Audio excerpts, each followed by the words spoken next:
بسم الله الرحمن الرحیم. د حقیقي شرعي حکم څه دی؟ د دې متعلق په مختصرو الفاظو کې د ستاسو مخې ته د دې وضاحت ذکر کوم. د امام ابو حنیفه رحمه الله په نسبت باندې د حقیقي حکم چې کوم دی هغه مستحب دی، یعنی د هغه په نسبت باندې حقیقه کول دا یو مستحب عمل دی. د امام مالک، امام شافعي او د امام احمد رحمه الله په نسبت باندې د حقیقي حکم چې کوم دی دا سنت مؤکده دی. یعنی حدیث دا درې واړه امامان وایي چې دا سنت مؤکده دی، او د امام احمد رحمه الله د امام محمد رحمه الله په نسبت باندې د هغه نه د وجوب روایت هم نقل شوی دی. هغه وایي چې په یو روایت کې وایي چې د عقیقه کول چې دا چې کوم دی واجب عمل دی، دا شرعي حکم شوی دی. اوس د عقیقې نه کول والو متعلق حضور نبی کریم صلی الله علیه وسلم څه فرمایي؟ ګوره حضور صلی الله علیه وسلم فرمایي چې تاسو ماشوم وشئ نو د ماشوم د کېدو نه بعد په 2 ورځ باندې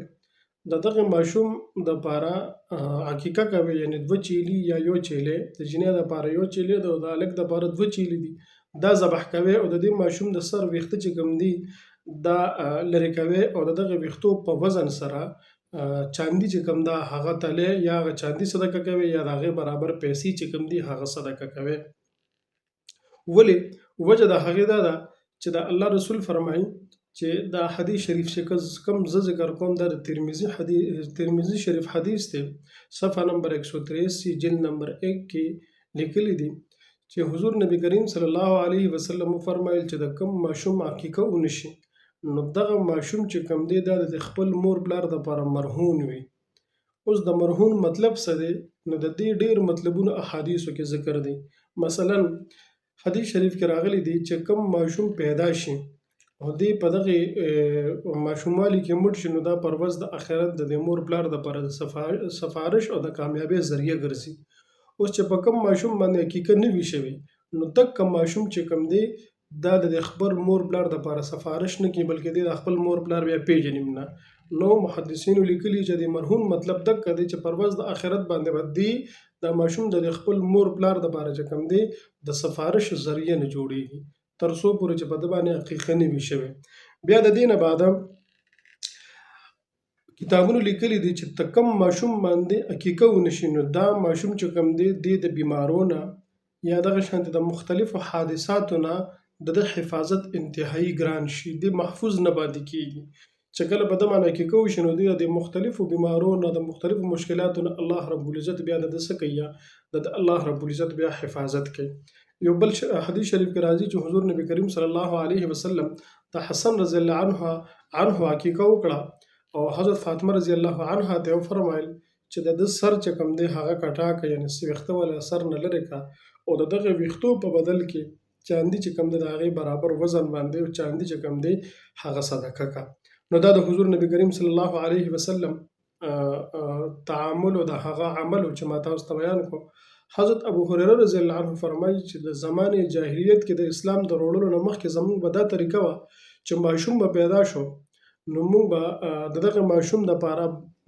چیلي یا چیلې چې کوم ده هغه ذبح کړه او د دغې چیلي یا د چیلې وینه چې کوم ده دا به موږ د ماشوم په سر باندې ولګوله. چې کله الله رب العزت د اسلام دولت موږ له راکړو او دغه کلمه موږ ته الله رب العزت را نصیب کړه نو د هغې نه بعد زموږ طرز عمل دا دی چې د ماشوم د کېدو نه بعد په 2 ورځ باندې موږ دغه عقیقه کوو، څاروي چې کوم دی هغه حلالو او د دغه ماشوم سر چې کوم دی هغه وخورو او د ده په سر باندې چې کوم دی زعفران ولګو. حضور نبی کریم صلی الله علیه وسلم بل ارشاد دی، نبی علیه السلام وفرمایل چې تاسو د هلک دپاره 2 چیلې یا چیلي او د جنۍ دپاره یو چیلی یا چیلي چې کوم دی هغه ذبح کوئ. د دې نه بعد علماو لیکلي دي، بحث ډېر زیات خو مختصر کوم، بیا په مختصر الفاظو کې تاسو ته مخې ته ږدم چې څنګه تاسو ته ما ووایي چې دا مرهون لفظ په حدیث کې راغلی د دې ډېر مطلبونه چې کوم دی هغه محدثینو ذکر کړي دي. یو دام دی چې دا ماشوم د الله رب العزت د طرف نه ډېر لوی نعمت دی چې کوم الله په تا باندې کړی دی. اوس صاحب استطاعت والے چاته الله رب العزت استطاعت ورکړی دی هغې دپاره د ده د عقیقه کول دا به طور شکرانه دی چې دی شکرانه یعنی دا دی شکر ادا کو د الله رب العزت چې کوم نعمت دی ته ملو شو نو دا دی شکر ادا کو او تر څو پورې چې شکریا تا نه پیش کړي او فدیه دی نه ادا کړي نو دغه نعمت چې کوم تاته ملو دی یعنی هغه لا کامل شوی نه دی، هغه لا خپل تکمیل ته نه دی رسیدلی. نو د دغه په بدله کې دغه ماشوم چې کوم دی تر څو پورې د حقیقت نه وي شوی نو دا مرهون وي، رهن چې ورته ویل کېږي، موږ ورته په پښتو کې ګاڼه وایو. دا ماشوم چې کوم دی د دغې ګاڼې نه لا نه آزاد شوی. نو دا اهم مسایل دي چې کوم زه د ستاسو مخې ته ږدمه. کوشش کوو چې دا نور مخکې خلکو ته رسو چې د هغې په علم کې راځي. الله رب العزت ته به مال هم د عمل کولو توفیق راکړي او ما سره د الله رب العزت تاسو ټول هم د عمل کولو توفیق